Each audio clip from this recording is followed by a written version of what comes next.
Good afternoon, everybody. Welcome back to our Snow College Open Forum and Town Hall. It's good to gather and kind of update each other. We have a really one major agenda item today, and that really is to lay out in much more detail the plans that Snow College has for our return to campus of students in later on in August. And so we have a guest that will be I'll be introducing in just a second that has a particularly important role as it relates to guiding the state in its response. His name is John Pullman, and who I'll introduce in a minute. We'll have John on our kind of the telecast here for about 30 minutes, and he has a hard stop at 1:30. But we do want to open it up to questions as things might come up. We will do what we've done always kind of in the past. We'll take those questions, we'll kind of curate them and collate them into groupings, and then to be able to have him respond to the extent that he can. So on the good news, I think we have to sort of always keep in mind that while this virus is a very kind of sobering and dangerous thing, we also know that there are ways in which we can mitigate its risk.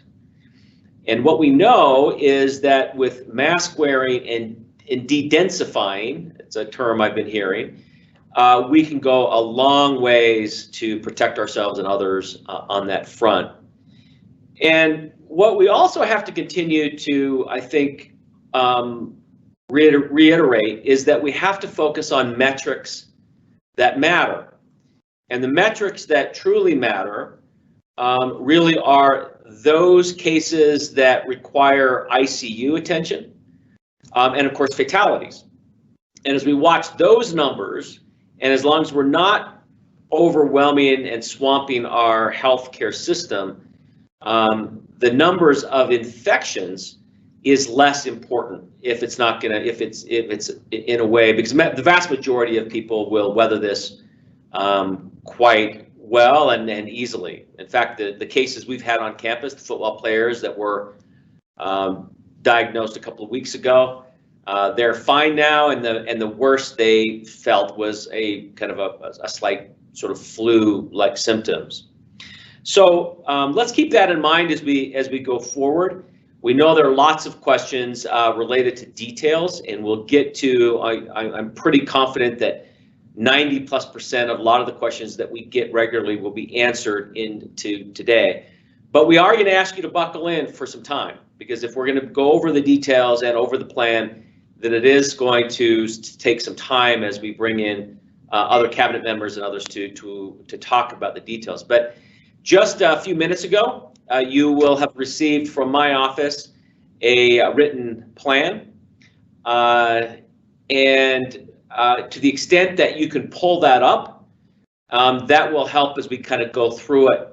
That will help guide our conversation, and then you could notate, you can put notes on it, and we can come back to some specific questions.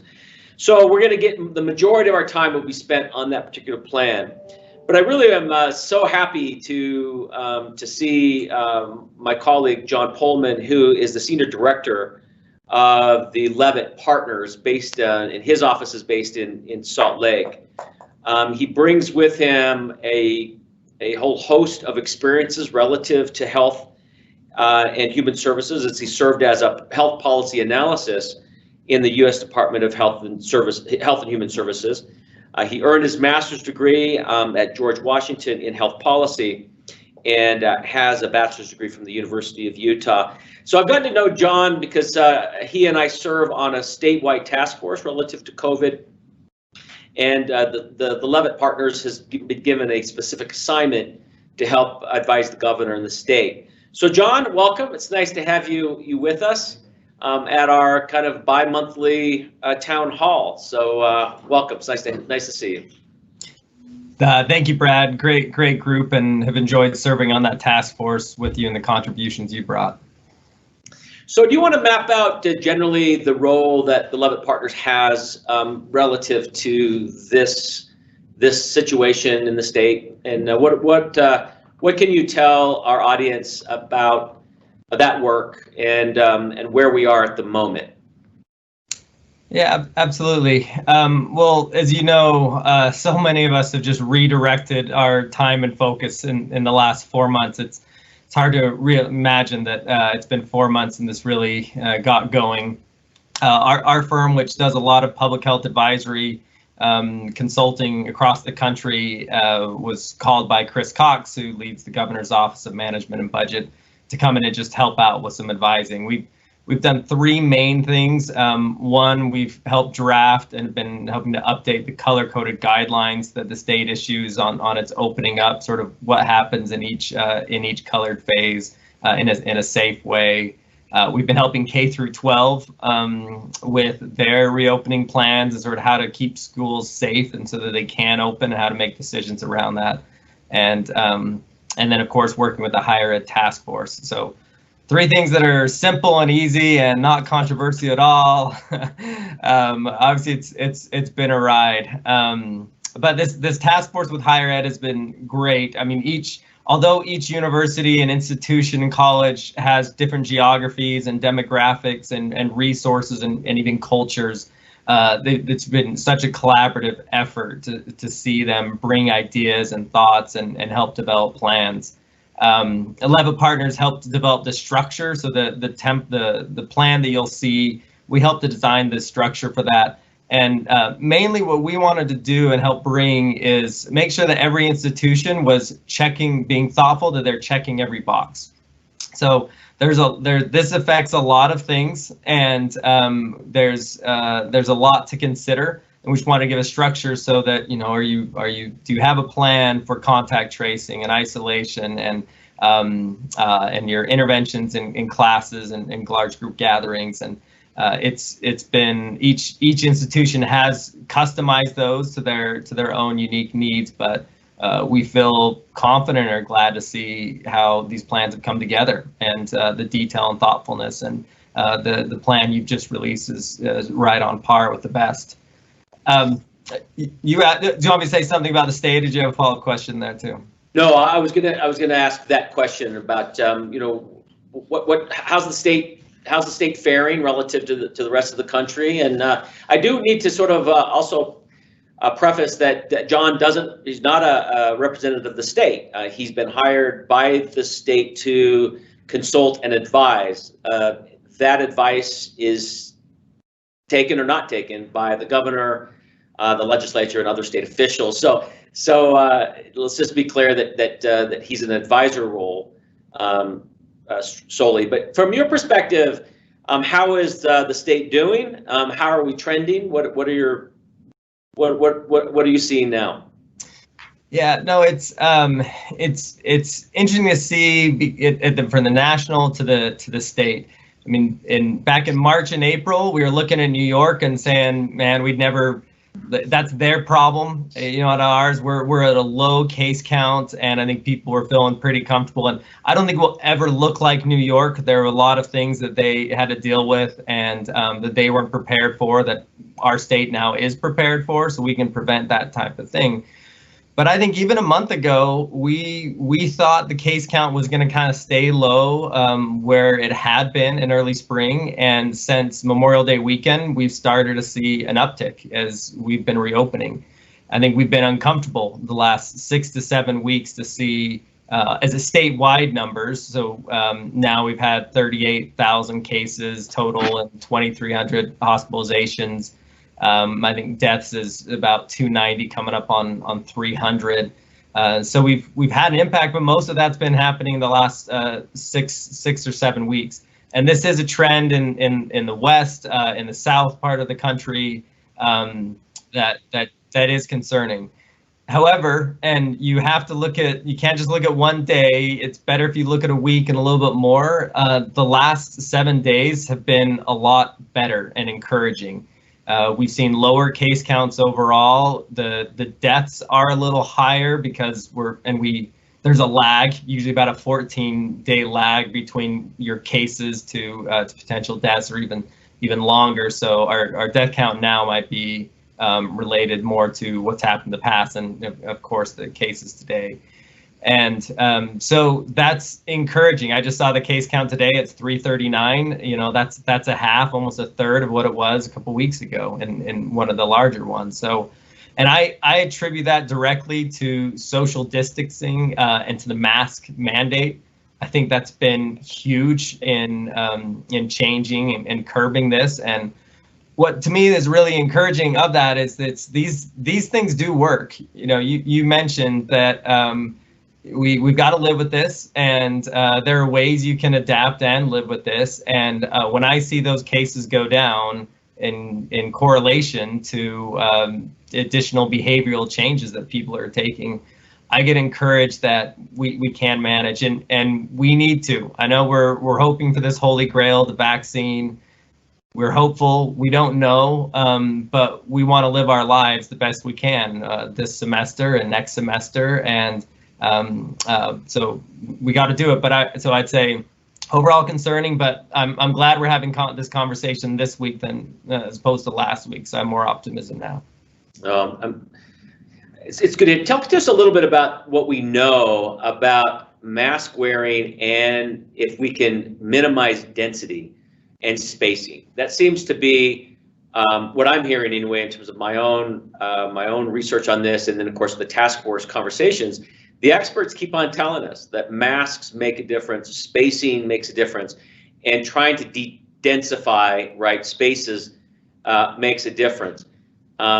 What are your thoughts about that, and especially as it relates to a college campus? Yeah, I think when we educate people about what do you need to do, it goes back to how the virus behaves, and it's tricky. We put out these color-coded guidelines, and people say, these are controversial. Why a church and not a liquor store, or why a liquor store open and not a church? And it's hard to explain that the virus doesn't have a moral agenda. It doesn't care if the event is your special wedding or just an informal backyard barbecue. It really is. It has dispassionate behavior, and it has no political affiliation. Importantly to consider. But what's great is that we're learning enough about it that it can be predictable.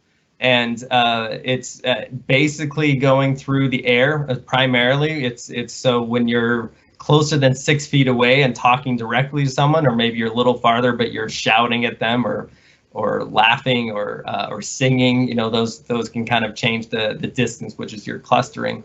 But that spread of the virus, more than anything, coming through respiratory droplets, seems to be the largest mode of transportation. So masks make a huge difference. The de-densifying, I like that term, heard a little bit too. There's two things that it can do. One, if you spread people out, then those respiratory particles, it's less likely they're gonna de-densify by the time they get to the next person. So you reduce your overall limits. And then as you spread people out, they're connected to fewer people. So you're not going to have, if there's going to be someone who's a spreader or a super spreader, they might only infect 1 or 2 people as opposed to a larger gathering if you were if it was tighter group. So those two things make a huge difference in both the initial transmission to one individual or to someone or to multiple. And the term here a lot of people are coming familiar with is the R naught. And it's really, if you can keep that R naught below 1, that means if someone gets sick, they're infecting less than 1 person, our line will go down, and that's very manageable. If it goes up, that's where we need to be worried about. Yeah. Well, we only have about 10 more minutes of John's time, and so those of you that might be interested in asking a few questions, let's take advantage of that. A lot of the questions that might be related to campus we'll reserve until we go through the plan itself. But any specific questions relative to John and his work with the state? And while maybe questions are coming up, John, what are we hearing? What are we hearing about? There's always this concern about cooler weather. If 1918 told us anything, there was a resurgence. Once cold weather comes, people congregate together. But that's not just that, but it's also in terms of cold and flu season. Do you have a sense? Do the scientists kind of get a sense of how's this going to play out, or we really have a lot of questions on that? Yeah, well, we don't know a lot about how the virus behaves seasonally. We hoped it would go down quite a bit in the summer, and we're seeing that's not been the case. So maybe it's not as it's affected by seasonal changes as we thought it might be. We haven't experienced a fall with it, at least in the U.S. and in the way we're set up in our case count. So we're going to walk into an unknown in the fall. We do have more experience with cold and flu. We've been dealing with that every year, and we know that some years it's worse than others. We can't always predict if it's going to be a really bad flu season or if it's going to be one that's more manageable. But to your earlier point, the metrics that really matter if you're talking about high alert is bed capacity at hospitals. People really need to be treated, and we know that flu season fills a few of those beds. I think the hospitals are making accommodations so that they can manage it. They have so many ICU beds, but then they also have other beds which they can retool and also take care of people. We're seeing therapeutics that are showing some promise. So pre-vaccine, we might find some more therapeutics that can mitigate some of the symptoms, so that can keep people out of the hospital or their shorter times. So there are ways we're going to address it, but the fall and the winter will be harder than it is now, just because we'll have fewer capacity. Fortunately, right now in a lot of areas in the state, we aren't hitting that 100% threshold yet. So we are going to be requiring, and I'll be getting into this in a minute when we talk about the actual detailed plan. But I will be putting together shortly in the next couple of days a mask requirement for campus, and with some exceptions, and we'll talk through that. But I think there's some confusion among some about the distancing of 6 feet and a mask. And the CDC and even our Utah health officials are saying that ideally it's recommended that you have a mask on and 6 feet. But if you don't have 6 feet, you must have a mask. And so we're going to be adopting that. But if we have masks, then we are still practicing good social distancing, even if we're not 6 feet apart.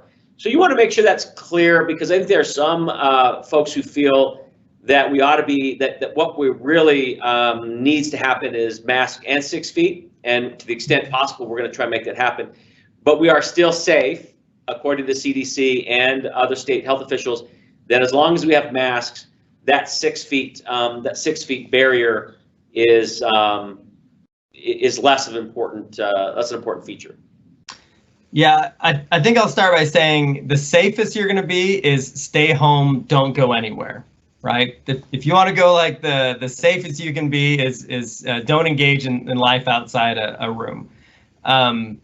From there, you got to kind of work down and layer these different mitigation approaches. And what's great, what we found is with masks, is that's the best way in which you can have life as normal as possible in interacting with people, and yet still have a pretty good mitigating intervention for the spread of the virus.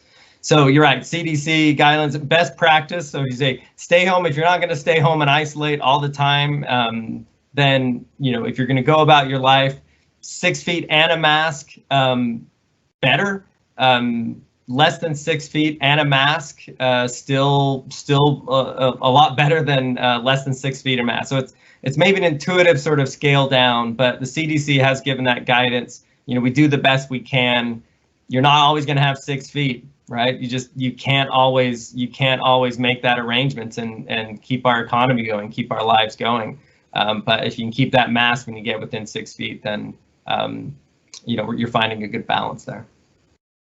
Most of the questions that we're getting are going to be specific, that we're getting right now, are really specific to the campus. And so we'll be collecting those and answering it as we go through our own plan. But we have only about 4 minutes left with John. John, what are any other insights or thoughts that you might have before you leave us? Yeah, one thing, and President, we're doing a little modeling for Snow College, a little bit to think about what could be the case count even on day one. And I think what people need to understand is, like, it's very likely you will have cases on day one. You're already having cases, and cases will come to the campus. The R naught going up, I think I saw a question there, could the R naught go up when students return to campus? Probably. So we need to just prepare, and that's where I look at a plan and we knew that when we were laying the template out of these plans, and you knew that when you were creating the plans. And I think it's just the awareness that we're going to learn how to live with this the best we can, and we think there really are a lot of mitigation factors in which you can. But I guess maybe the last thing I'd say is the organization can set up infrastructure, can do these things the best they can, but this is an individual responsibility to really take care. And so I think the efforts that I've seen around your educational elements of helping people, students, faculty understand how the virus spreads, what they can do to prevent themselves, keeping them updated on cases and trends so they know when to go to their own higher alert. That's going to be the biggest difference. And if you can get social behavior to, if you modify that behavior, you can really, you can prevent the spread of the virus. Well, John, it's been terrific having you on and joining us with a very busy schedule. Look forward to seeing you next time we meet as a task force. And thank you very much. We appreciate you. Of course, anytime. Good luck to you all. Thank you. So just those that have joined us, we're going to be spending the bulk of our time today going through the details of the plan that should be now in your mailbox, your email boxes. This, of course, will also be on the web or on our website. But we want to go through some details on this so that we're being very clear, and that we're also being available to answer any questions or clear up any questions. What I'm going to ask at this point, though, is the questions that you might have about the plan, that you hold on. So the questions that we have here that have already been asked, we'll get to them. But my feeling is that the bulk of questions that you will have will be answered in the process of us going through this plan. And I think that'll alleviate some of the congestion on the questions. And then at the end, if there's anything left unanswered or unclear, then we'll start to sort of address those there. We've had a variety of people come in just lately. I'm just looking at the attendee count, so that'll probably fluctuate between now and the next 60 minutes or so while we talk in detail of this plan. So I want to provide some acknowledgments and thank yous, especially to our EOC members. This is the Emergency Operation Command or Committee structure. The EOC is actually set up to do this very thing. In other words, as an incident or emergency presents itself to our campus, and whether it's a COVID outbreak, or whether it's an earthquake, or whether it's some other event, the EOC is set up to help us put together a plan. The EOC has done their job. That plan is now what we're going to be talking about moving forward, and I want to thank particularly our co-chairs, Derek Walk and Stacey Taylor, Wayne Bushman has largely been responsible for pulling together the narrative of this plan and has really contributed well to our understanding of best practices as it relates to our campus. So I do want to say that, and we'll talk about the organizational structure moving forward in a bit. We'll have a presentation that we'll be screen sharing with you in a minute. But before getting into that, I think it's also important to also maintain perspective about where we are as a state. And I want to welcome Representative Darren Owens on the program with us today. We not only have the good fortune of having Darren as part of a colleague here at Snow College, but he also represents us in this part of the state as a representative. And of course, he'll be moving in to the senator role in this next legislative session. So we're very lucky. I think Stowe College is very well positioned for the future sort of political sort of positioning. One is that's most likely we'll have a governor that is from this region. We'll have a senator from really this that actually works at Snow College. We also have 2 representatives that are very committed to the success of Snow College. So we're really lucky. I'm really kind of sort of trying to buy some time here because we lost Representative Owens, and I think we've got him now. So we're back on. So can you? Sorry about that. We're not sure what happened, but welcome back. Thanks, President. I'm sorry about that. Big thumbs and fingers here trying to unmute. Thanks. I'm sorry about the delay. You were asking about the kind of where we're at as a state, and I just want to tell our faculty and staff and the EOC team, thank you for being #1 in the country, and not just as a college, but I think it's indicative of what kind of people we have here in this area. So, President, thanks for your leadership in the EOC team. As a state, right now we have the lowest mortality rate in the nation with 0.07. So less than 1% of those who contract COVID will succumb to that. Any loss is a heartache and families are hurt, but that's a pretty low number. Our transmission rate has been decreasing, and much of this is just what you're already saying, as with distancing and facial coverings. But the transmission rates dropped from 1.4 down to 0.95 now, so that's encouraging. I just want to add that here in central Utah, we live in one of the safest places as we could be. We do have some cases of COVID, but our ability to complete this semester face-to-face is going to depend on each of us, on the staff, faculty, and all team members. So I'm encouraged that we can get through this semester and hope that it can stay face-to-face. Far and away above everything else, students want face-to-face classes. They value that interaction with professors and teachers. And so I think the thoughts of washing your paws, keeping your hands clean, personal hygiene. Most badgers like to lick their paws clean, but we probably should use soap and water for a time, and respect each other's dens. So when we're in classrooms or wherever we can, as you've said, just maintain that distance where possible. It's not always possible. Use common sense and give each other the benefit of the doubt. If somebody's not using, doesn't have facial covering, there could be a reason for that. But still, before we use a heavy hand, let's find out what that is and encourage each other to work together. And we will come out of this better than we were going in. We'll conquer this somehow, some way, and it's temporary. We're going to be fine. So. Well, thanks for that. Those I think encouraging kind of statistics and news. And I think the other thing that we need to not forget is that we're a community of caring professionals, and we are committed to offering the very best and highest quality education possible. And we know that that really having face-to-face is a part of that really sort of long-standing tradition and ethic, and it's really what the students want.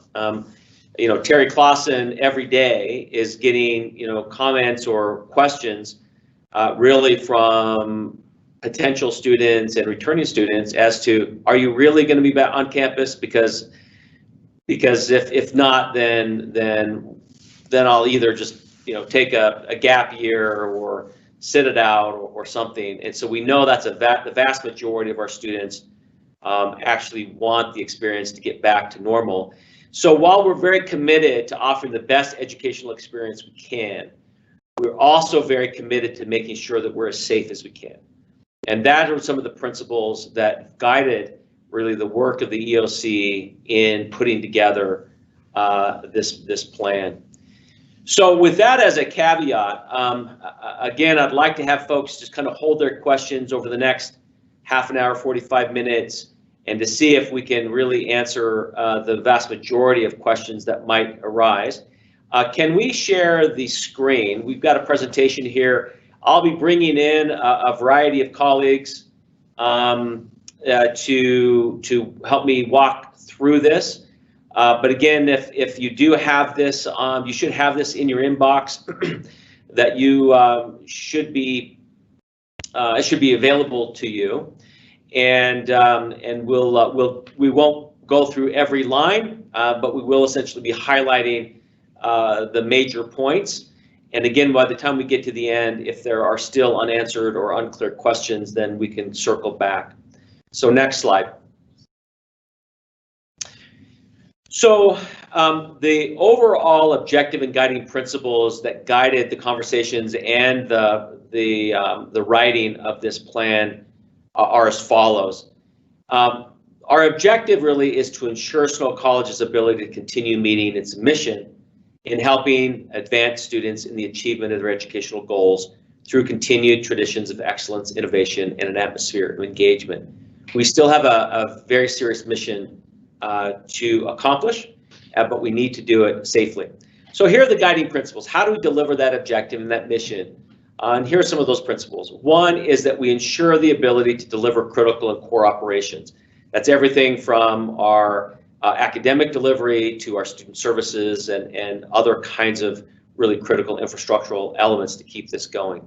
The other guiding principle is how do we minimize the health, social, and educational disruptions on our campus for everybody? How do we prevent and maximize or optimize our plan so that we can prevent the spread of infection? How do we make sure that we establish good decision-making points? And this is an important one. For this, it is unreasonable and it just would not be accurate if this plan answered every possible iteration or possibility that could happen between now and the end of the semester. So we are going to have to be able to dance and adapt as we move forward with this, which means, for example, we'll have certain decision points to decide on, you know, whether we go to remote learning before Thanksgiving, say. But there's no point in making that decision just today because we may end up having to go to remote learning before Thanksgiving. We don't know. But the point I want to make today is that we are beyond, and I say we being the state, about whether to open or not open. We are a part of a system, a public system that is determined by, you know, and has influence. It is influenced by the governor's office, by our legislature, by the system of higher education. And so we do not act necessarily in a vacuum or alone. And so we are all in constant contact with others in looking at the best science and looking at the best evidence in making good decisions. But this plan will allow us to stay nimble. And by doing that, it'll be critical for us to make sure that we're continuing with effective methods of communication. Next slide.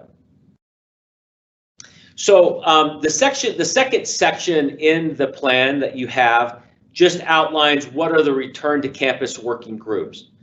And as you can see, there are different segments that have different responsibilities as it relates to the operation of this plan and keeping the campus safe. So the President's Cabinet has the overall responsibility of establishing sort of oversight and the overall response to the pandemic. Now that the Emergency Operations Command, which you see on the left, that they have done their work, and so that report, the plan now is in the hands of the Cabinet. We will be meeting regularly. We meet every week anyway, but making sure that that parts of the plan are updated or modified as needed. But in the meantime, the Emergency Operations Command Committee are really important experts and sort of subject experts that we'll be drawing in as needed. What you'll see is that we also then have an academics working group that's led by the Interim Provost Melanie Jenkins. And the role for this would be essentially our deans, our department chairs, key academic leaders, as it relates to the academic offerings of our campus, keeping our faculty and staff safe. How do we make sure our learning environments are safe?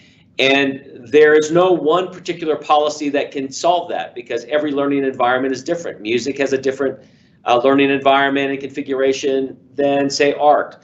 Our biology labs have a different configuration and a different set of needs and expectations than, say, a regular general classroom. So a lot of what is happening in Melanie will be spending some time later digging much deeper into those sorts of questions about classroom management, mask wearing, inflow, outflows, technology, etc. We also continue to thank Marcy Larson, who really continues to be our lead on communication, keeping up our website, making sure that we have interspersed between town halls or open fora, public releases relative to the campus, whether it's social media and other kind of general campus communications. We have then a working group in terms of campus services. Leslie Cook is our lead, along with Sam Steed in Richfield. And this really has to deal with the cleaning, sanitizing schedules, the installation of plexiglass and barriers where needed, making sure we have the supplies that are necessary to keep us safe. And then in the middle, we have the COVID care teams, and we'll be talking much more about what the COVID care teams are, but the lead on the COVID care teams would be Karen Johnson. So if someone is impacted by COVID, a student say, Karen Johnson is our lead with her team, the CARES team, in going through a very specific protocol. If it is an employee, a faculty or staff member, Josh Hales is our COVID care team lead. And that will lead to, let's say if there is an infection, that will lead to contact tracing, for example, making sure that people are getting tested, they're getting the support that they need both academically and physically. And we will, again, the plan will be, we'll go into that in much greater detail. So once the COVID care team is engaged and the person that's infected is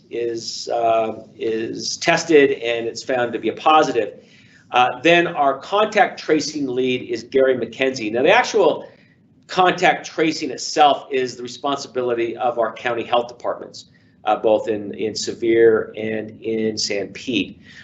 But we do need to have a liaison with the health department, and Gary McKenzie is serving in that role. So next slide. So the third part of the plan is about repopulating the campus. What is the basic information that we need to sort of understand collectively that we're going to be that will mitigate the whatever danger that there might be. So while the plan gets into much more detail, we want to re-emphasize a few things. One is again frequent communication.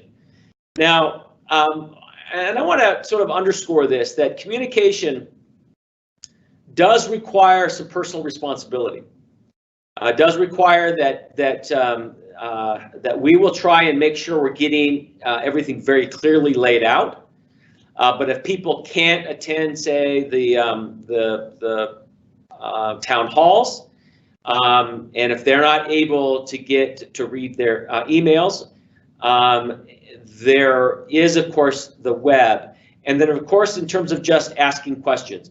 So we need to take it's a personal responsibility to make sure that we're informed, we're updated, and we as the President's office take that role of communicating seriously, but we need to make sure that that people are also taking the time and the effort, making the effort to educate themselves. So we are going to be requiring face coverings. This is consistent really with other universities and colleges around the state. That policy will be in place shortly. And we will keep that in place until it's rescinded. And that may be from a governor's mandate. It may be at the end of the semester. It may be for some other reason. And we really are doing this because we know that mask wearing and proper hygiene and social distancing will mitigate infections in a very powerful way. So I want to make sure that there's no confusion about this next point. So we are recommending face covering and 6 feet. That's what we're recommending. But what we're requiring is one or the other. Right. So if and we'll get into what that means, especially as it relates to the classroom or areas in which. But we are requiring face coverings unless, right, there is a reason, an ADA reason to not have that, and I'll get into that in just a second.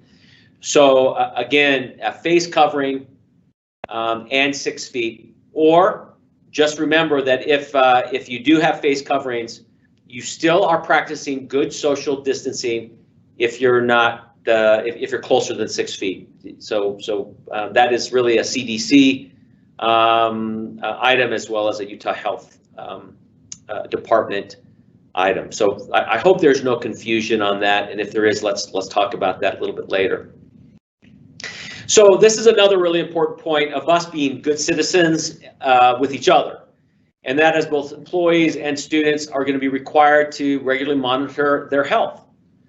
So every single morning. Now, we aren't requiring an app, but we are suggesting that the Healthy Together app, that you sign up for that Healthy Together app, because that kind of helps can guide you as if you aren't feeling quite well. This is a way you can self-report, but we are asking students and employees that if you do not feel good, right, you actually have every freedom to stay home, and making sure that you aren't putting others at risk by thinking that, well, I've got to come to work. Nothing's that important, right? That you're risking your health and the health of others. So we're going to be asking you to regularly monitor and report your symptoms, and we do have a self-reporting form online. Now, this is, for example, if you were, let's say, tested positive on this, then we would ask that you essentially inform your supervisor or self-report with this form online.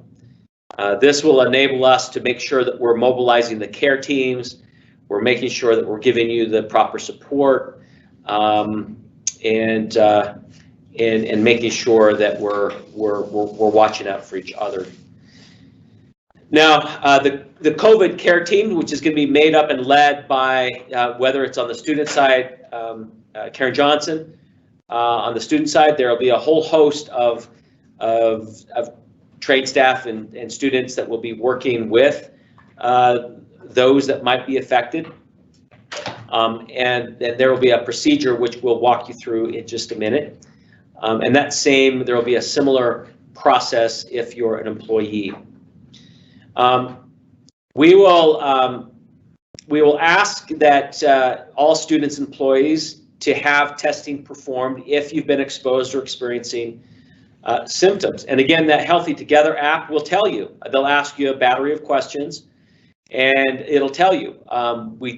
It'll recommend that you go get tested, and then it'll have you sort of isolated for a couple of days until the results come back. But we are asking you to be very vigilant about that. Testing is actually quite easy to do. I've done it, and it's not pleasant, but it's manageable. You get through it, and and the results get back pretty soon, within about a day or two. So we also want to let you know that that we'll get into more conversation about very specific procedures as it relates to social distancing and large gatherings. So what I will say at this point is that when you think about what we want to do is de-densify our campus to the extent we can. So we'll be having conversations about, putting sort of taped directions in the hallways. We'll be placing signs about ingress and egress of students and population going in and out of certain buildings. We are, there will be a whole host of procedures around, what happens at the Sevier Valley Event Center. What do we do in terms of the library? Those very specific questions will be discussed either today or shortly. And again, we're continuing to add on to our frequently asked questions page, but just know that that's being considered as well.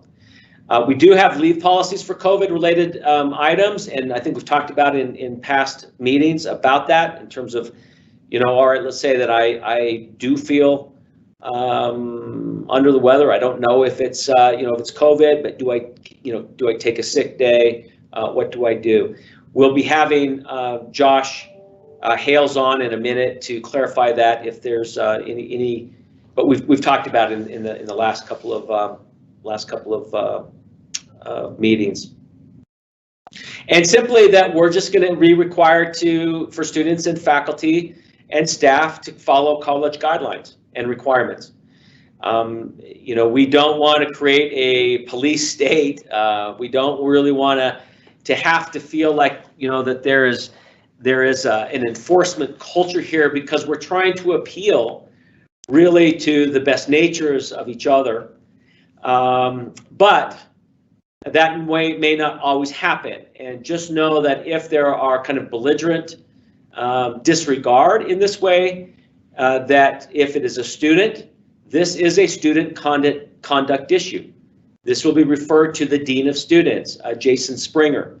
If there's an employee or a faculty member that again puts others at risk, we will work with the supervisors and HR to make sure that we're also educating first, and then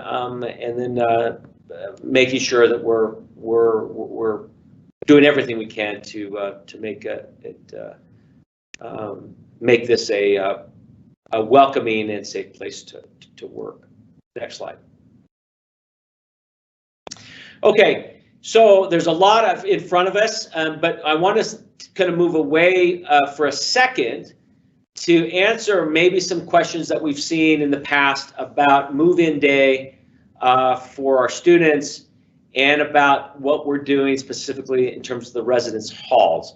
So if we can bring on Rob Nielsen, who is really our director of housing and auxiliary services. Can we, Rob, can you hear us? Yes. All right, so one of the questions that we get occasionally is what's happened with move-in day? Are students just gonna just come willy-nilly and descend on the campus. Tell us about what your staff have done in terms of thinking through these scenarios. So all of our housing people have been contacted by our housing office to set up appointments to come on campus. We'll be having 3 days, August 21st, 22nd, and 23rd, where they can come and move in. And we'll be working with them to be masked up and limiting the number of people they come with them. But we'll know when they're coming, help them get moved in, and spread it over those 3 days so that we can have them all here as safe as possible. And then once they get here, we'll be having all kinds of trainings and signage and things to help them understand how we can be the best we can be at living together. And they'll be with their roommates who will be affected if they're affected, but the majority of the people will only be affected by that person they're living with. And so we'll be working with them to educate them on how we'll do that and just to make sure that any questions are answered. But a lot of information is going out to the individual people, so they should be aware of all of these things. We haven't made it as public maybe as we could have, but each person that's coming to housing knows what they'll be dealing with. So talk to us a little bit about housing right now in terms of, it seems like the housing is running out quickly. A lot of students are signing up for housing. And then talk to us a little about what your interaction with off-campus housing partners. So on-campus housing is we're probably 95 at least % full right now. So if you do want on-campus housing, you better sign up quickly. We have a few spots left. So that's been really good, and it's great to see that people want to come back and have the experience. So everything's filling up on campus. Off campus as well, we've met with all of the off-campus providers to talk with them about COVID. They're looking forward to having students come back, and the majority of them will be following the college on what happens if anything does happen and we were to have to go online as far as refunds. The off-campus people will be working with us as well. So there's really no risk if you sign up on or off campus. Everybody's working together to make it a successful year for you. We're planning on everything happening face-to-face, but if something did happen, the college as well as the off-campus providers are working together to provide you with a refund or what's fair if something does happen. So really there's no risk. You should be feeling comfortable about coming to campus and making things work. So next slide. Let's talk about how we are approaching the residential spaces. Oh, sorry. Let's go back to. Sorry, I think we advanced and I just didn't pay attention there.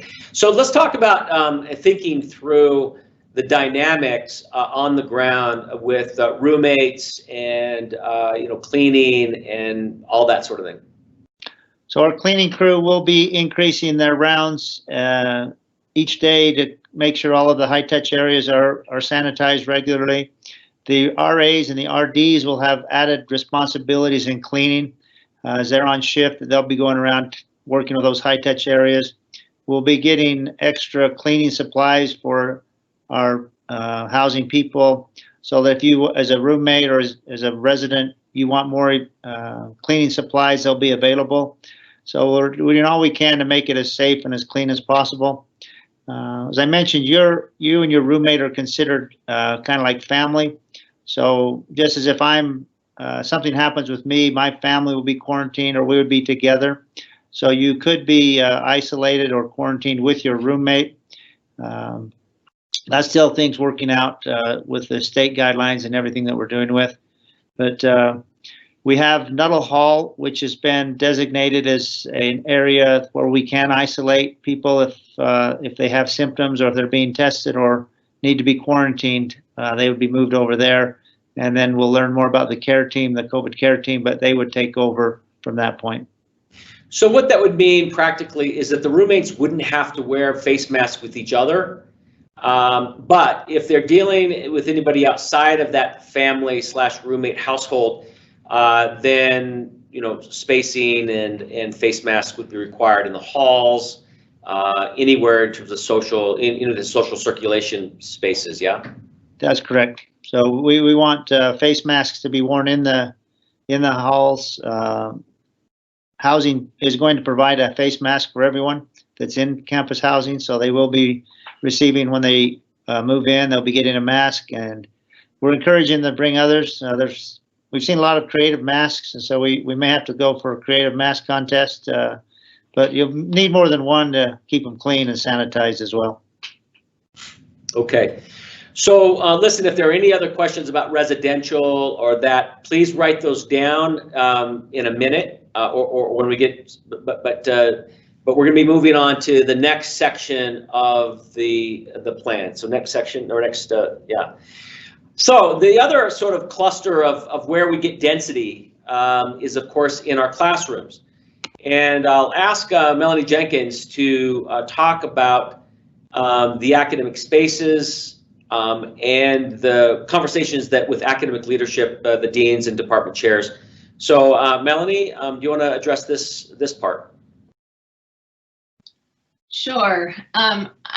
Thanks, President, for the opportunity. I know some faculty have been impatient waiting for us to make some decisions about what class will look like in the fall. But we have intentionally postponed making decisions so it would be closer to the start of the semester so that we would have the best information that we could have, and so that we wouldn't have to change what we put in place, more times than necessary. So we met yesterday as academic leadership team, and we made some decisions about what fall will look like at this point. And I sent out a very long email this morning to all faculty and full-time and adjunct. And I hope if you haven't read it, you find time to read it, because I think it does answer a lot of our questions. The team was very thoughtful about dealing with these issues. But I just want to highlight a couple of decisions that were made based on questions that I have heard repeatedly over the course of the summer.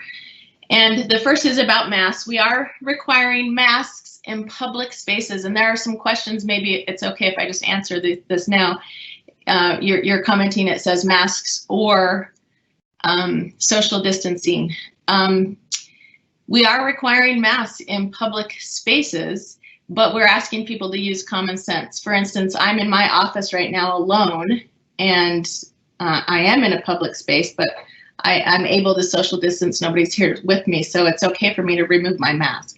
So we want people to use common sense on how they're going to approach this. But when we are gathered together, masks or face coverings will be mandatory. So in the classroom, your students will be in masks. We met a couple of weeks ago with a team of people who are building syllabi. They were all masked. It's very easy to be a student with a mask on and be heard in the classroom. Have to learn to project a little bit more, but you can move people into groups. You can have conversations if you're masked up. We are asking students to sign an agreement before they come to campus to abide by this mask order. And several faculty have asked me, so what if somebody comes to class without a mask? Well, the first thing we're going to do is we're going to invite them to go get a mask. They will have signed an agreement, and maybe they just forgot for the day and they need to run and get one. If somebody is belligerent about this, we don't want a confrontation in the classroom. We don't want you calling our chief of police and asking them to come and remove students. We've made this a code of conduct issue, and we will just submit names to our dean of students if we have an issue with a student in a particular class. All of our syllabi should include a statement that reminds students of this obligation, and we're going to have to do some educating with our students as the semester begins, and probably we'll have to remind them of some of these expectations as the semester proceeds, right? Because we'll start to get lax, and we'll have to remind them that this is a policy for the semester. But I'm working on a statement for the syllabus that everybody should include that just basically explains this is how we're going to approach this. Faculty also need to wear face coverings of some sort, and that's harder. I think it's harder to be someone in front of a class than somebody in a class and wearing a mask. And so the theater department has offered to do some coaching on projecting if we need some help with this. Shields, some faculty are interested in shields because they feel like they can speak better if they have a shield, but we need to model this for our students if we're going to expect them to do it. And you will know, we're still working out the details of what an accommodation might look like for you so that you'll know somebody has an accommodation, but we will resolve that. We also have had a lot of questions about cleaning and how will the classrooms be cleaned. And this is one of the things that has changed quite a bit over the course of the summer. We initially thought we'd put spray bottles and disinfectants in the classrooms and we would have some time to clean it in between class. That's not going to be the case. We're actually contracting with the company and they will be setting up stations throughout campus in our classroom buildings that have two things. One will be hand sanitizer and the other will be a wipe, a disinfectant wipe that a student can take to the classroom and wipe down their space. We're going to ask faculty to wipe down the teaching space wherever they're teaching, and really we probably should do that at the beginning and end of class. So, and those supplies can be, you can get those from facilities, and we can just get those for each building, I think, as the semester moves on. We've also had a lot of questions about how are we going to avoid coming in contact with each other in the classroom. And one of the things, again, this is training for students. We need to train them about, you know, you don't, if you're the first person in the class, you don't sit in the seat nearest the door. If you're the first person in the classroom, you move to the seat furthest away from the door so that students can come in, and we'll want to leave spaces open by the door for students who come in late, and we'll exit the same way. Those who are by the door will exit first, just to reduce congestion and you know, remind students how to move responsibly in this space. And then I think the last thing I want to talk about is there's this concern about mass or social distancing. And we want both wherever we can have that in our academic spaces. We want our faculty and our students to feel safe and to feel like we have as many measures in place as we can get to protect them. So while we're not requiring this, if you're masked, we're going to try in every instance that we can to make this an option. So the first thing that I've done is I've asked department chairs and the registration to look at classroom space and to look at how full classes are and to make some adjustments. Several of our large classrooms on campus, we don't use as frequently as our smaller classrooms. Some of us don't prefer teaching in those large spaces, but if it's a safer space, we're going to move some of our classes into larger rooms. We are also talking with department chairs, and we're providing some guidance institutionally, but we're allowing departments some flexibility internally to make some decisions to solve this problem. And so we're asking department chairs and teachers to evaluate the space. Some of the classrooms, the way they're currently configured, everybody's pushed together and it makes for a nice lecture type delivery model. But if we moved those seats further apart, provided distance, we'd still have space for the seats in there. Some are not that way, and so we might consider different options. I know some faculty have approached me about, at least for the early part of fall semester, meeting outside. That's certainly an option.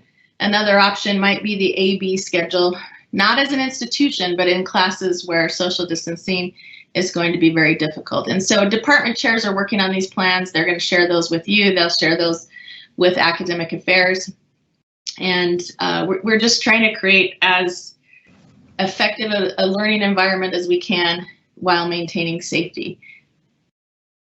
I think that's everything I was thinking about talking about, President. So just to reiterate, there is a written communication that was sent out to all faculty, whether full-time or adjunct, that went out from your office this morning that captures this.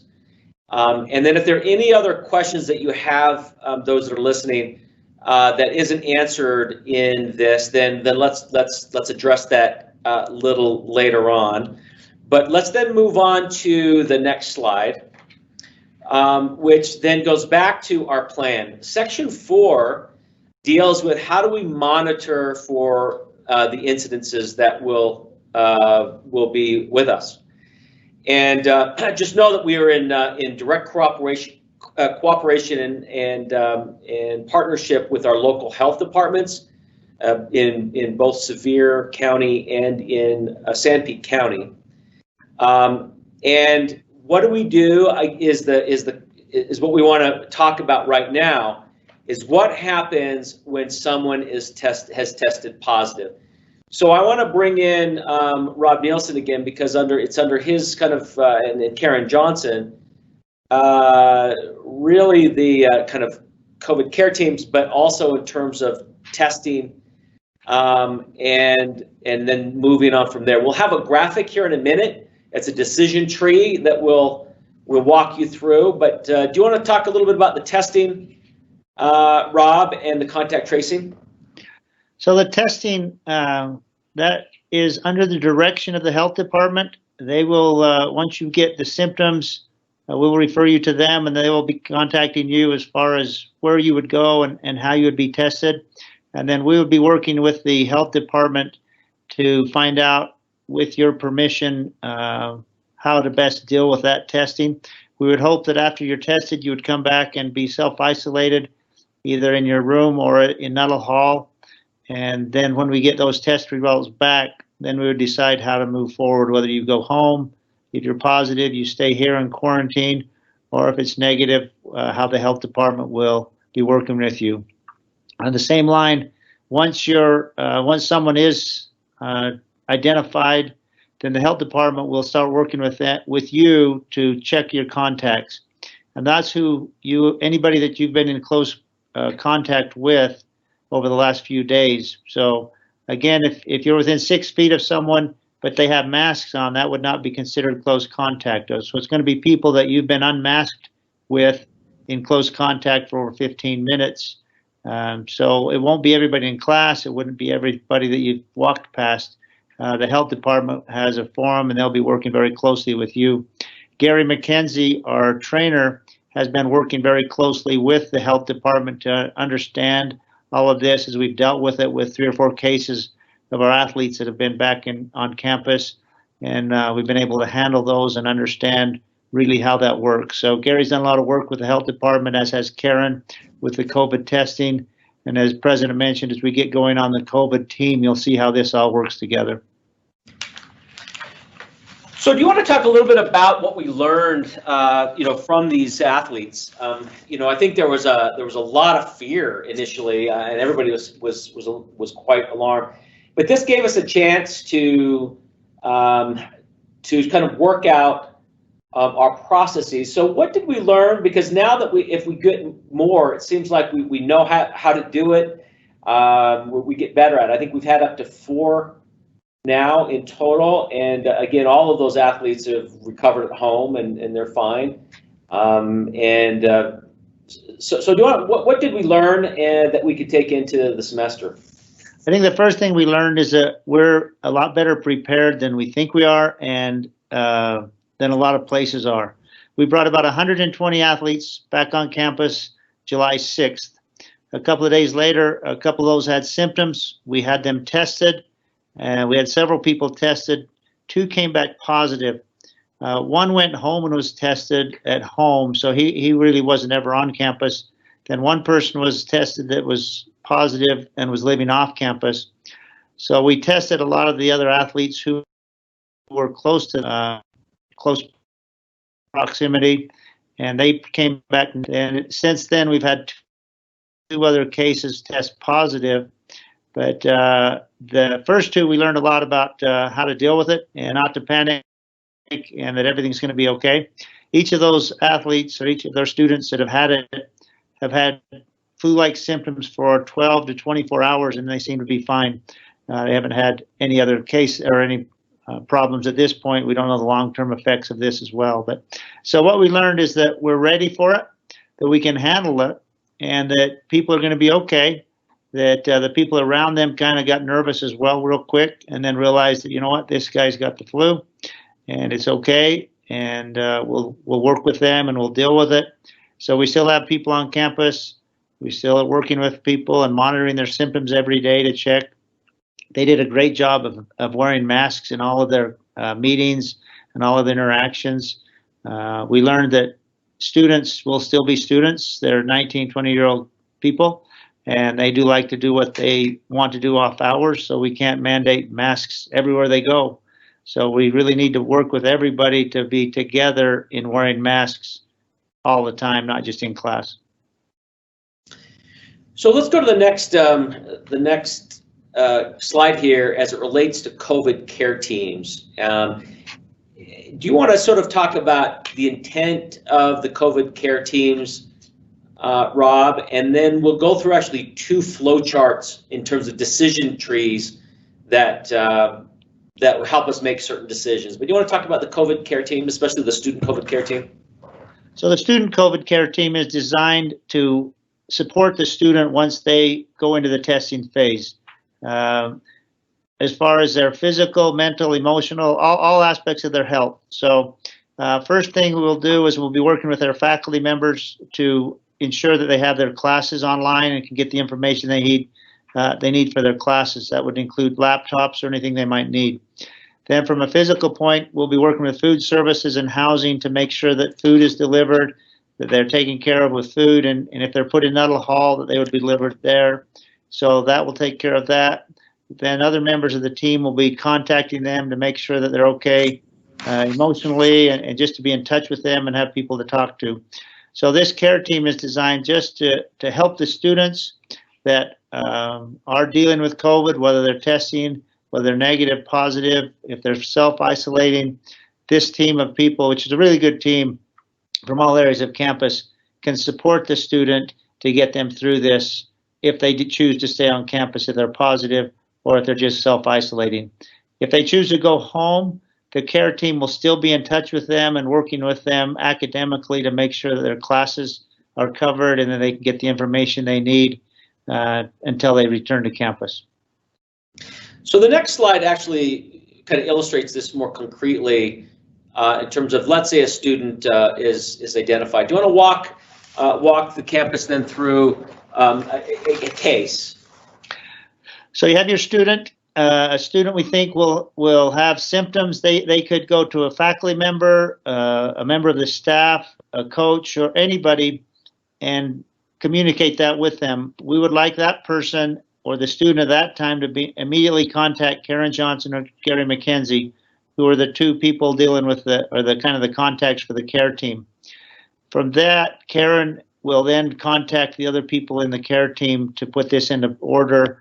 From housing to food services, we'll contact the health department, work with them to understand what they need to do. If they need transportation, we're going to have a COVID car reserved, which would just be used for transporting COVID patients if they need help that way.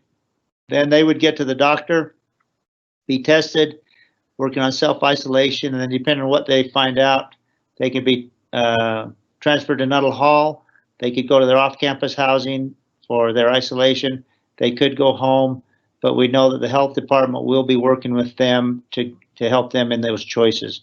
So this is just basically a model to when someone has symptoms or doesn't know what to do, they can contact Karen or Gary and be directed in all aspects of what they need to do. So we could have a very similar slide for an employee COVID care team. And Josh, maybe just using the student one and replace it with employee, how different would it be? Yeah, it'll be fairly similar. We're not going to obviously send employees to Nuttall Hall and do all of those type of things, but you know, we will be coordinating with the health department as well to help with contact tracing as needed, and you know, we're still going to be doing the isolation and ask that they stay home for similar periods. So yeah, it will look very similar, other than the housing and meal plans and those kind of things. So let's we'll go to the next slide, which is a little bit more detailed decision tree. And if you start, this is the section 5 of the plan, and this is again a flow chart for managing the outbreak there. But you start really up in the top upper left-hand corner, and these are the periodic self-symptom checks and surveys. You know, are you experiencing the symptoms? And if that answer is yes, then we need to make sure that we're contacting, the student is either contacting a staff member, a faculty member, or something, so that we can get the COVID care teams in place and giving them instructions about isolating in place until they feel better or tested and the results are confirmed. Now, if the test results are positive, then they'll either return home to quarantine or they'll quarantine for a specific number of days in Nuttall Hall. Then a question will be, well, does the student have a meal plan? A yes or no? Do they have a laptop for coursework? Yes or no? And we can provide those kind of that kind of support. So going back up to that far top left, if you are feeling fine, right? If you aren't experiencing symptoms, then everybody needs to be willing to comply with current face covering policies. If that is yes, then you're sort of allowed to be on campus while following current face covering policies. And if no, then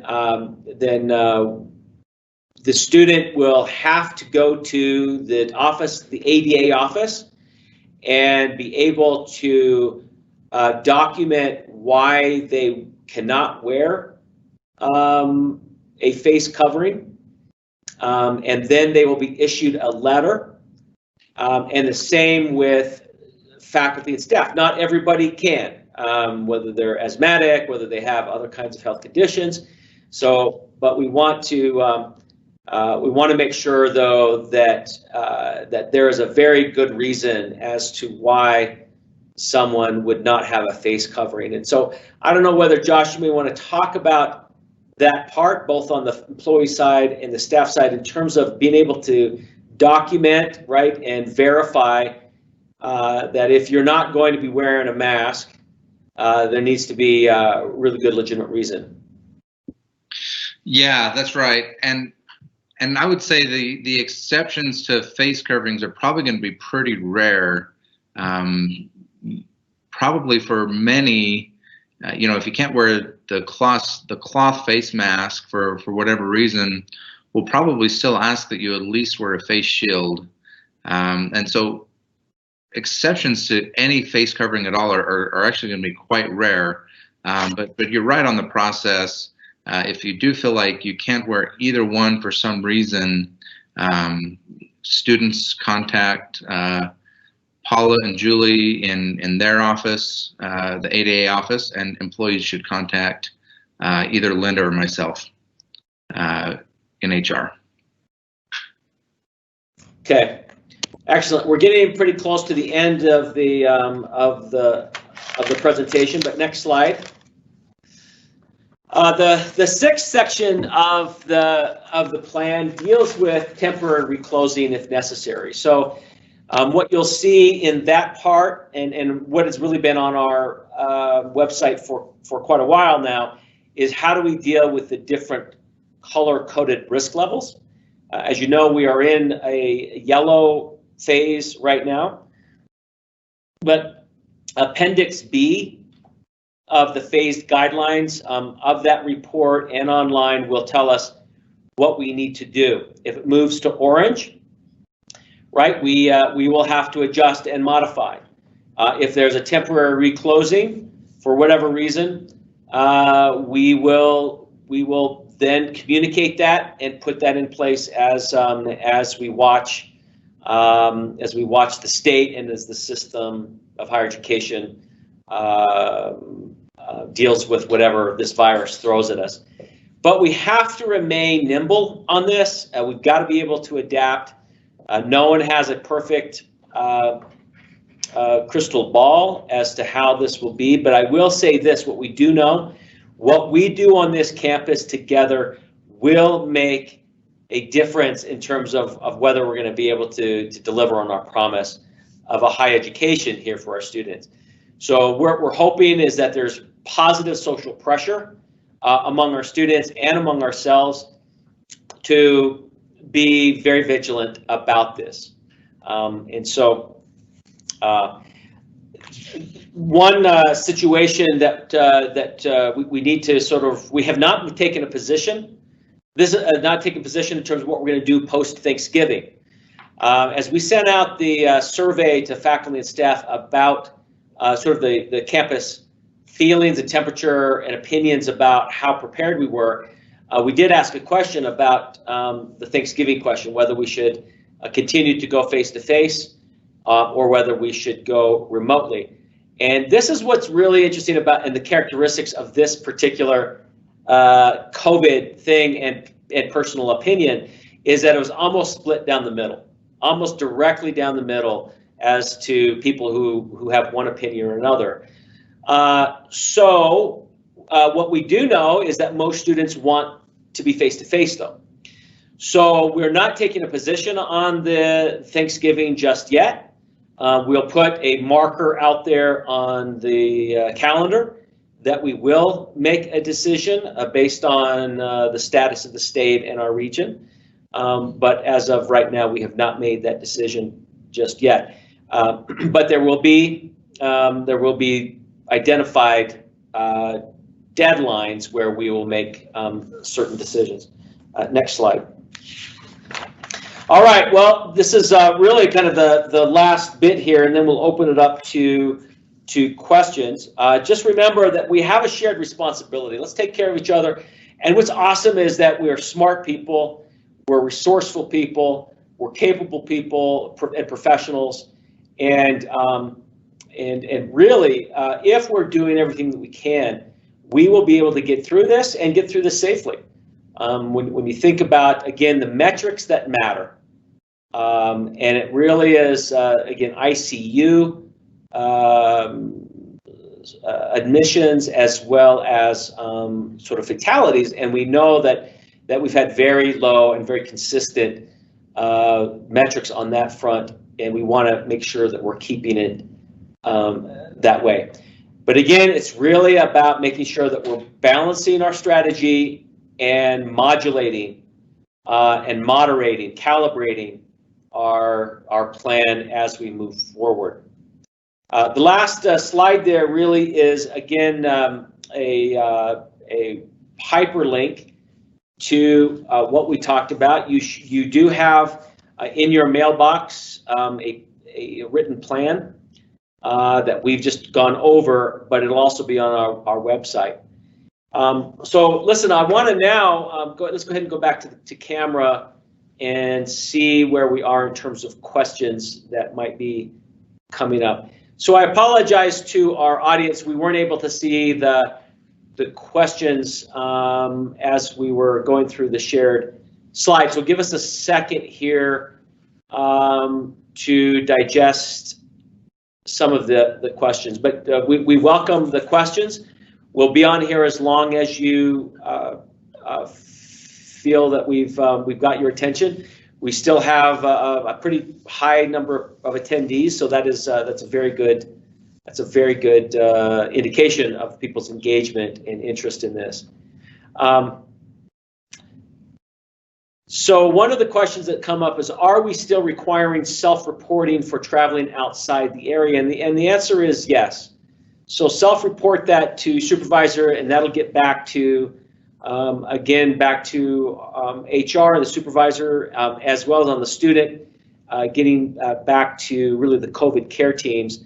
So we'll continue to emphasize that message that if you're traveling, especially to a high-risk area, come back and report, and then just be very vigilant about your own symptoms. Yeah. So. Again, a question is it mask or 6 feet? What we're hoping for is both, but we are gonna, if you don't have a mask, then you've got to stay 6 feet apart. If you have a mask, then you're still practicing good social distancing, even if it's so masks are required. Let me be clear about that. There could be no confusion about this, and we'll accommodate those that need accommodation about this. But we just know so much more about when masks are required. One question is, are we allowing staff and others who look forward to move-in day to help with move-in day. I'm not sure I've got the answer to that, other than maybe, Rob, do you have a sense of, I think we're trying to minimize, again, people. So I think we're trying to discourage anybody that's non-essential to be a part of these move-ins, but I can be corrected. Right, we're limiting the number of guests that they can bring to help move in, so we'll probably work on that as we see how things look. We haven't made a firm decision on that, but it's nice to have a lot of people to help people move in, but we're trying to also limit the number of contacts. So we haven't made a firm decision on who and how many we want around on move-in day. We probably won't have all the faculty and staff like we usually have, but maybe a small number of people who can help. It's a good question here. How will Snow communicate the number of cases associated with campus so the information is available to the public? I guess I'm looking at that we will continue to, every time that we meet, so with the town halls, we will have essentially a report to you. We're reporting today that we've had a total of 4 confirmed COVID cases on campus. They are now recovering and home, and so we'll keep you posted as to if that change, and it will change. There's no doubt about it. Let's see. How we enforce? Let's see. How are we letting students go home on the weekends, or are we discouraging them from doing this? We will be discouraging them from going home, but we can't capture them. We can't sort of. So they'll do what they're going to do, but again, we're just going to make sure that when they come back, that they're practicing all of the other kind of safety protocols that are required. So it says, can you make the PowerPoint available? Yes, we will. Also include a flowchart with specific contact information for key people, something staff and faculty can keep posted on their walls of classroom and office. That's a very constructive comment. Thank you very much. Yes, we will, and that's a terrific terrific suggestion. So one of the questions that we have is that people are noticing that at the Bergeson Center, people aren't wearing masks. So that's Rob, do you want to talk a little bit about what's in place for the Bergeson Center? Oh, we lost Rob. Let's see. We'll bring him back on. We'll come back to that question in a second. So what are the music classes going to look like in terms of the band, the choir? I think the short answer is that it really is going to be up to the local department plans on that. But Melanie, do you want to elaborate? Sure. The music department has put together a very detailed plan. They're committed to spreading people out. They're going to be using more space than they typically use. They'll be using the concert halls as well as the classrooms for their practices. And they have a good plan in place. They're going to be doing some wellness checks periodically and spacing people out. I think that their plan will be very effective. Okay. So one question is, students who refuse masks will just stay in class, ? Melanie, you want to talk about that? If people are not wearing masks, will they be allowed to stay in class? That's the question, yeah. I think that day, yes, they probably will. I mean, if somebody comes into my class, I'm going to remind them that they need to wear a mask, but I'm not going to get into a confrontation with them if they aren't wearing a mask. We want to handle this the way that we would typically handle problems. We'll handle it later. There has been a suggestion maybe that there be a seat off to the side if somebody isn't wearing a mask, that they could sit away from the rest of the class. But most of the departments are trying to solve this themselves, and they're actually purchasing some of their own disposable masks so that if somebody does come in without one and sort of refuses, then we can offer one up. But really, we don't want to make a spectacle or a problem of this. We'll just turn their name into the dean of students at the end of class. Yeah. Yeah, this is, I'm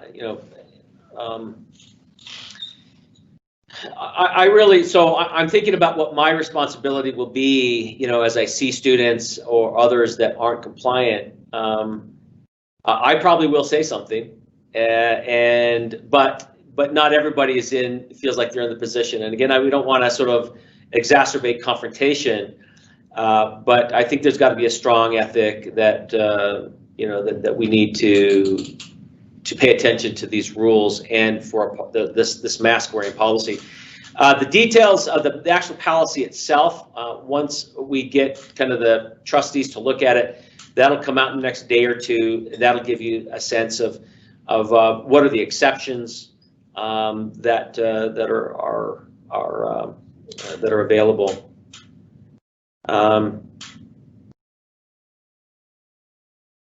Let's see.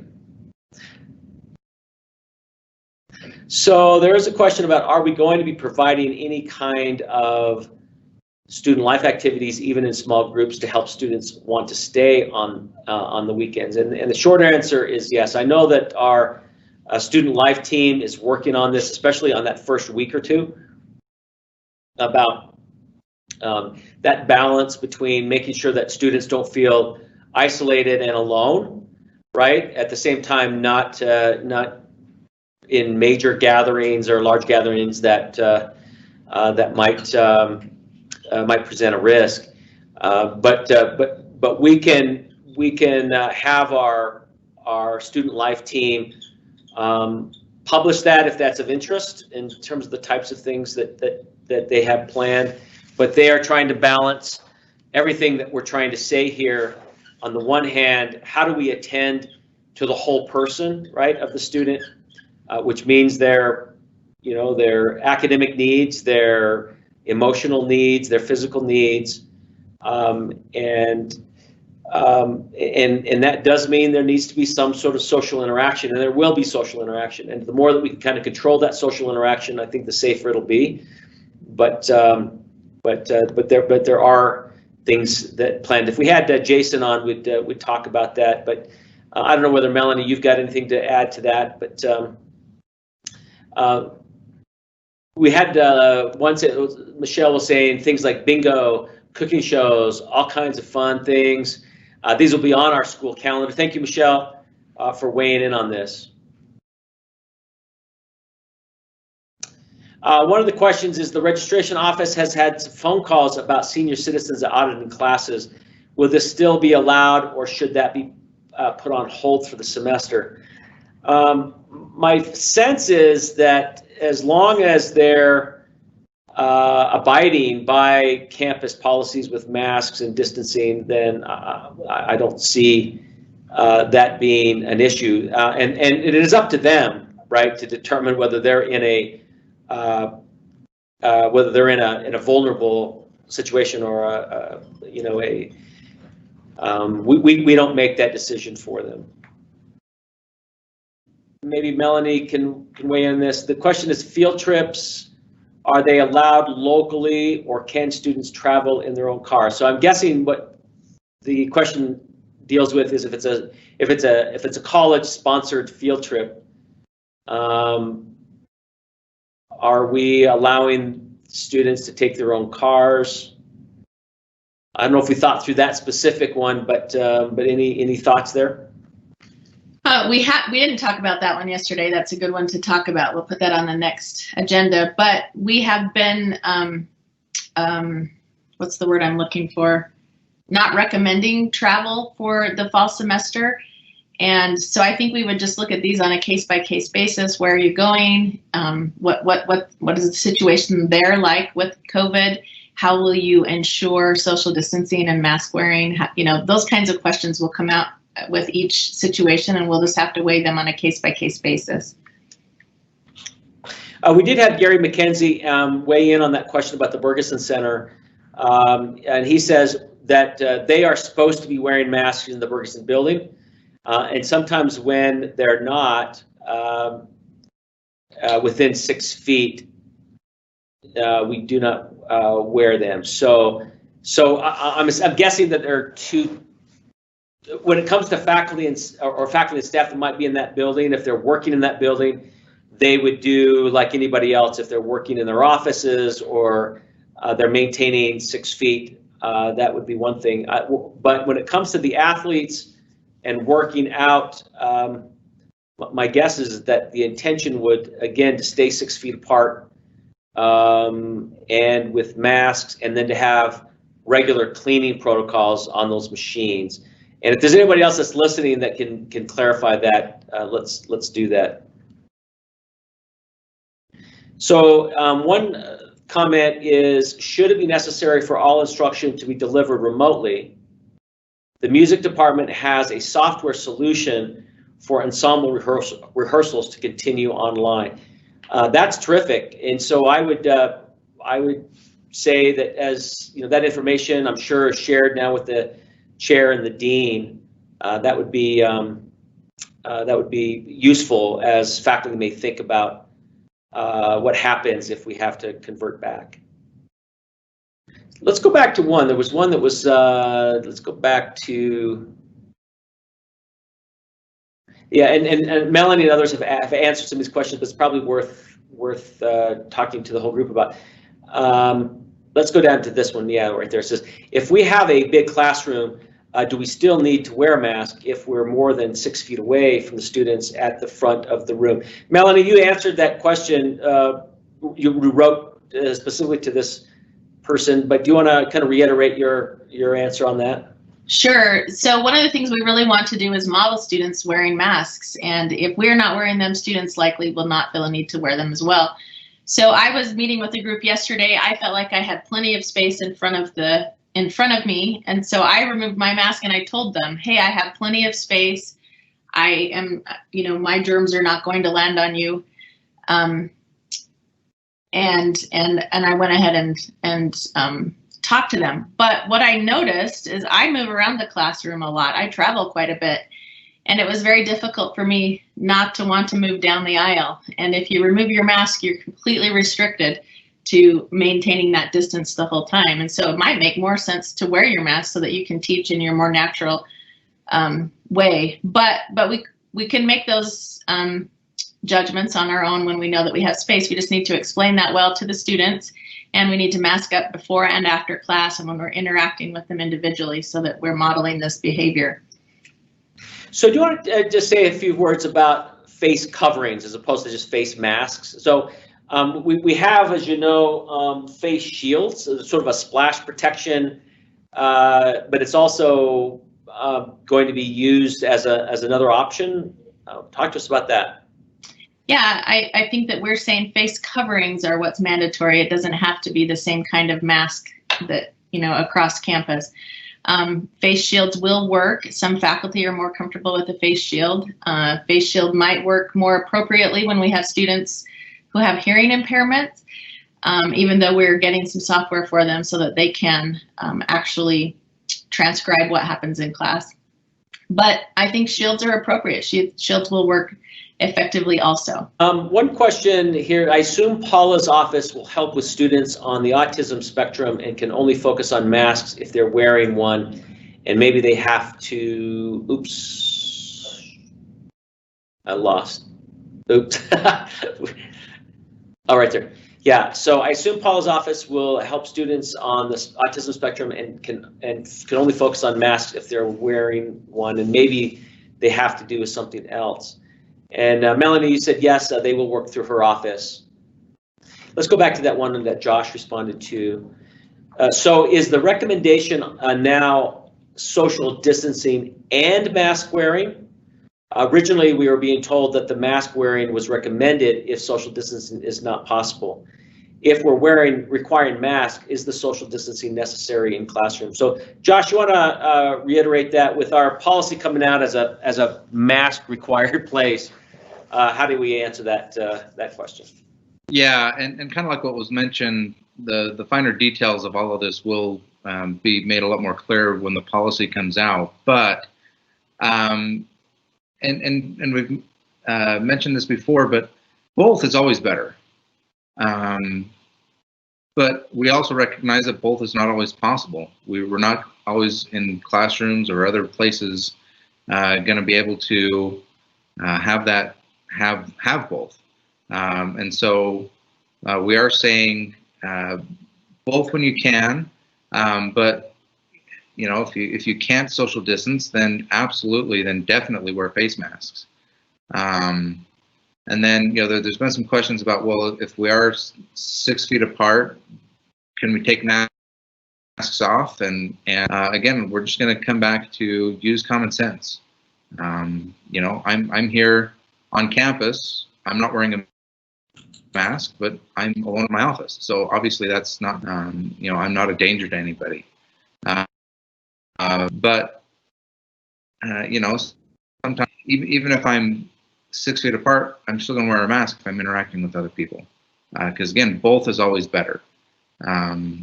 So and between the two, you know, a face mask is, again, allows us to have interactions while still protecting everybody. One of we actually had Matt Johnson responded in terms of those that are at the BAC. Masks are required for the public as normal. However, anyone exercising is not required to wear a mask, but they are encouraged to. So there was a concern if you're on the treadmill that, you know, you don't need to have one, but that makes it all the more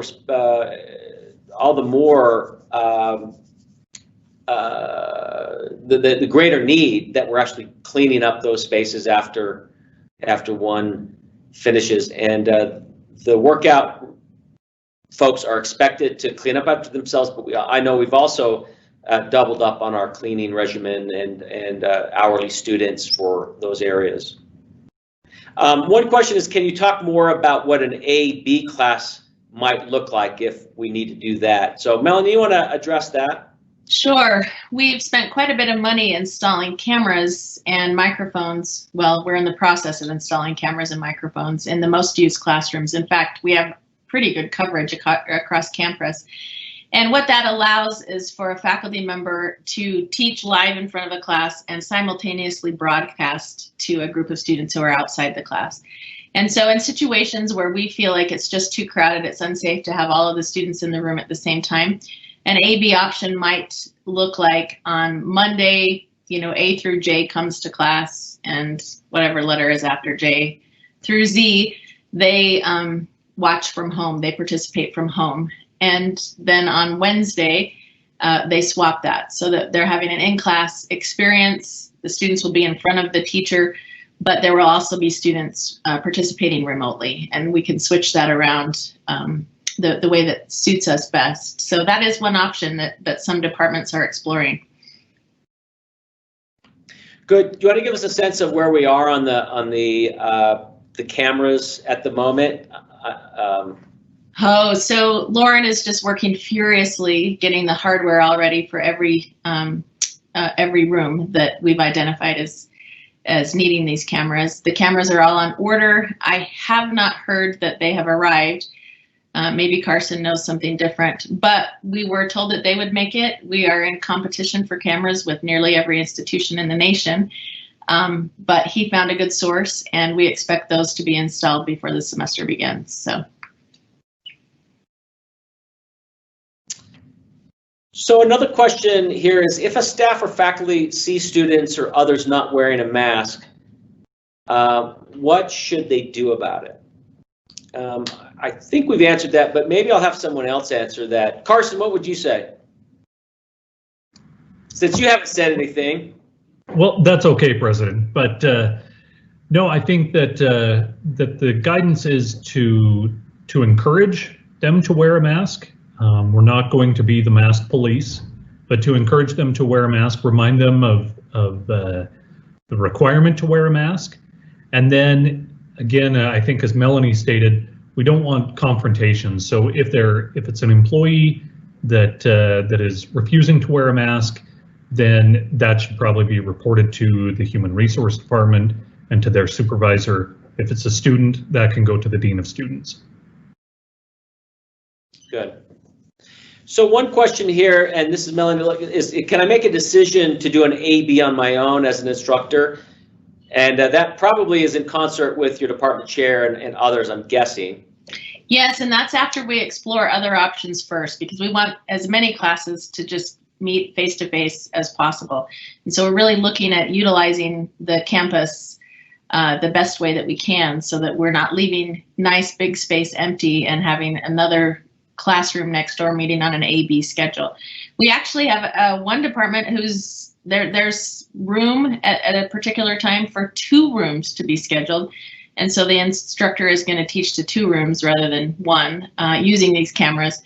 So, no, don't just make a decision. Talk to your department chair and work through your department chair. Which I think that answer would apply to this question, is saying if all involved in a class, students, teachers, and departments agree to move to an online class, is that okay? And it's possible, but that would have to be done in concert with the department chair and others. Again, we've really have set up, right, a promise to as many students as we can to try and deliver this kind of education that's face-to-face, and to the extent that we can mimic that and have that, that's all the better. But any other further thoughts on that, Melanie? No, I was just answering another question about how will someone participate if they don't have a camera. And we all have the capability through Canvas to use Big Blue Button or Zoom or WebEx, and so we can broadcast even without the cameras in the room. So there's always a volume feature. Is that what you're saying, or there's always Canvas where the materials will be posted, or both? Yes.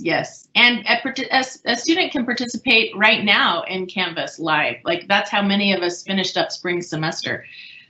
So there is always that option of just utilizing the tools in Canvas, but these cameras will give us additional capabilities. Well, I think our questions are really kind of winding down. One question is, I heard Big Blue Button might not be available.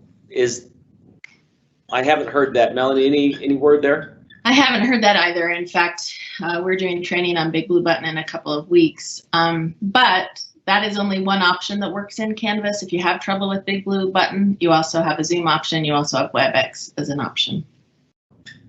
We're just going back to see if there's any questions that we have not answered. So here's a question. How will the college know if students test positive if we are just simply requesting students to report to us? Josh, I think you might have answered that question. Do you want to sort of reiterate your answer? Sorry, I was struggling with the mute button, and then I forgot what the question was. Oh, the question you had answered. This was a question. This is, how will the college know if a student is if the students test positive if we're simply requesting students to report to us? And you said that 100% compliance may not be possible, and we are aware of this, and we're trying our best to balance compliance with privacy laws and concerns. Any other thoughts on that? Yeah, that's right. Like you mentioned before, all of this is a dance and trying to find the right balance between a lot of conflicting and competing interests. And so, on the collecting information from people, we're asking for it, and we think we're going to have pretty good compliance with it. But at the same time, there are privacy laws and other things that we also have to deal with, and so it's not a, we don't necessarily have the authority to just make all of these things mandatory with strict enforcement. Yeah. Okay. There was a question about, does the Zoom option cut off after 40 minutes? And I think that's true after 40, if you've got a private account, right, Lauren? It's free. It's the free version. And then what do you recommend? They just dial back in, or?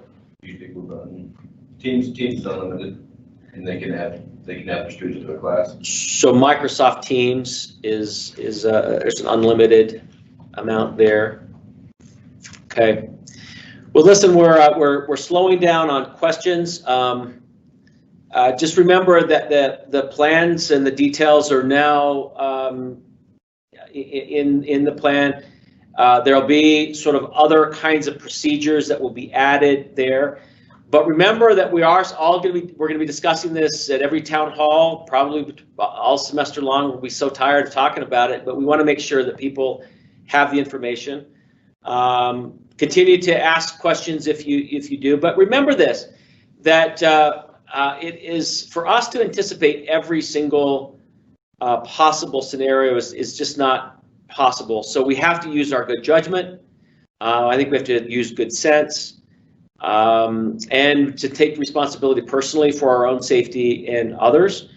And we're in this together. We're in this together. We want us to be safe.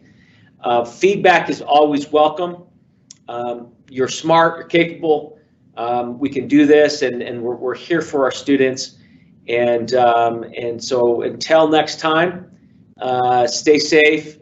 And again, keep those questions going, especially if there's a better way, or if you want to have more frequent town halls or gatherings this way, if that would help, we're certainly willing to make that happen.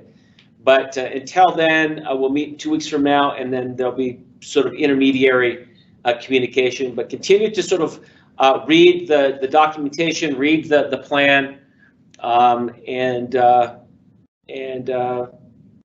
we got this. All the best. Thanks.